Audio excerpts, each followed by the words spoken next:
You may be doing everything right in life, but there's one thing that's holding you back from accomplishing your dreams, your vision, and your goals, and that's alcohol. The booze are killing your results. In this video, I want to dive into the effects of alcohol, not only on your body, but also on your mind, also on your ability to accomplish your goals, your ability to be productive, and how you can actually manage alcohol and fit it into your day-to-day lifestyle if that's something you actually want to do. For myself, I don't drink too often, and so I've actually been sober for over 10 years now. It's crazy when I think about how long it's been since I've actually overindulged in alcohol. Nowadays, I only enjoy a drink on special occasions. So I will have a glass of wine or maybe even a margarita, whether I am going out on a big dinner or there's someone's birthday celebration. So maybe once a month do I have one alcoholic beverage. And you might say to yourself, Trent, how is alcohol that big of a deal? A drink here or a drink there, it's not gonna kill me. It's not gonna do much. That's actually what people say to me all the time. They're like, Trent, why you live such a boring life? The way you live is so boring. But the truth is, there's a lot of things that come down to alcohol besides just the alcohol itself. And I really believe that the effects of alcohol, not only on your body, but also on your mind, are not worth the pleasure you get from actually drinking the alcohol itself. The first thing that I feel like alcohol really affects is your mindset. And your mindset is everything. And if your mindset is not aligned with your goals, then it's gonna be real hard for you to accomplish the goals you want in your life. Yeah, having one drink here or one drink there is not gonna kill you. But guess what happens when you drink alcohol? You wake up the next day, you probably sleep in later than you normally do. You probably sleep past your alarm. You're hungover and you have a headache. So your odds of going to the gym and getting your workout in are gonna be way lower. Not only that, but when you wake up the next day, your ability to think clearly and your productivity is going to be way worse than if you were to wake up sober. And one thing that I found for myself is my weeks, my months, and my years are just much more productive when I don't include alcohol in them. And so I really believe the biggest impact that alcohol has on you is not necessarily the drink itself,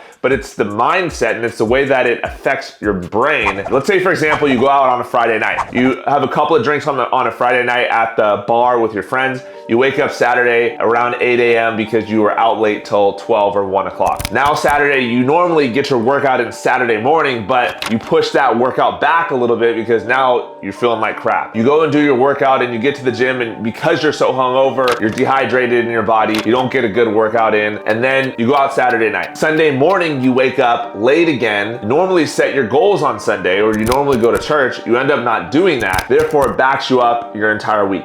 Normally on Sundays, you also meal prep, but because you went out Friday night and because you went out Saturday night, you wanted to rest a little bit on Sunday and you wanted to take a nap. You take that nap during the time you normally meal prep. And so now you go into your busy work week, you go to the office, you have no meals prepped, so then you order takeout and the cycle continues. Not only is alcohol going to affect your mindset, but the calories in alcohol are not worth it when you break it down. Your favorite margarita at your favorite local Mexican restaurant is 500 calories for an 8-ounce margarita. I'll tell you this, when I have a margarita, typically it's not 8 ounces. They never give it to me in 8 ounces. Most of the time when you have a margarita, you're not just having one margarita, you're having two, you're having three. So let's say you have 3 margaritas in one night. We're talking 1,500 calories on top of the meal that you are having. One shot is about 100 calories, which that doesn't even equate for the amount of calories you're having in your margarita. Most people are not just having one shot. Most people are not just having one glass of wine. Most people are not just having one beer. Yes, the one beer will not kill you, but usually it leads to 2, 3, or even 4. Now, you might be like,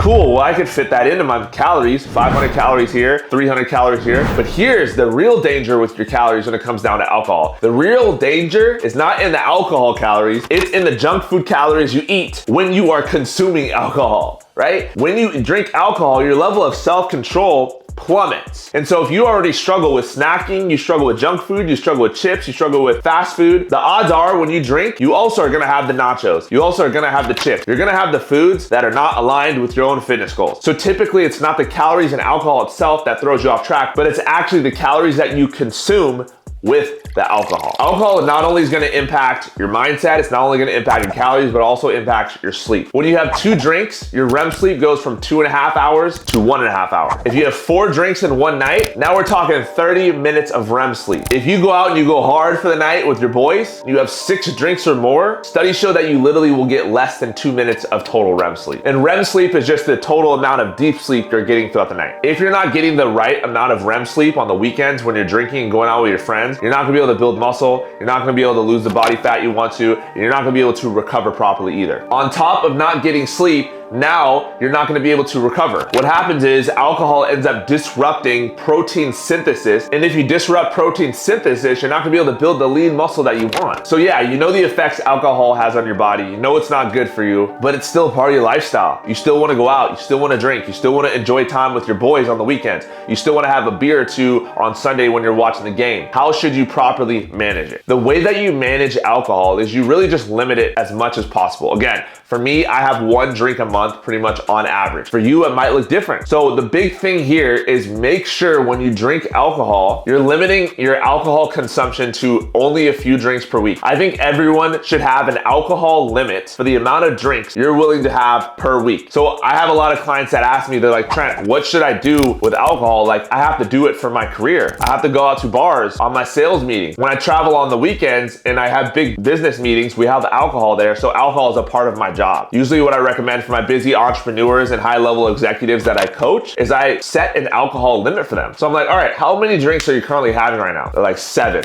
I have 7 drinks a week. Cool. How about we cut 7 drinks to 5? All right, now you have 5 drinks a week. Maybe right now you're having about 5 drinks per week and you want to cut it back. Instead of going from 5 to 0 or 5 to 1, why don't you go from 5 to 3? So figure out what your drink limit is going to be for the week and what's realistic for your lifestyle. Everyone's lifestyle is different. 1 drink per month might not be realistic for you. 1 drink per week might not be realistic for you. Maybe you need to go down to 2 drinks per week. So my encouragement for you is I want you to figure out your drink threshold, and I want you to set a number for the maximum amount of drinks that you are willing to consume per week. And no matter what, the same way that you address your workouts, you're like, hey, I'm gonna work out 4 times this week, every single week, no matter what. I want you to have that same expectation standard for alcohol. Hey, this week and moving forward, I will not have any more than 4 drinks per week. And I promise you, when you set that drink limit, you're gonna have a lot more self-control, you're gonna stay within your limits, and you're gonna get better results in the long term because you're gonna hold yourself accountable and take self-responsibility. In order to take control of this vice in this area of your life, you need to take personal self-responsibility, and you also need accountability. So don't only set a drink limit for yourself, also tell someone, tell your coach, tell your mentor, tell your spouse, tell your best friend. Be held accountable to a higher standard, and when you cut your alcohol down to as least as possible, you will see better results not only in your body, but also in your career, also in your relationships,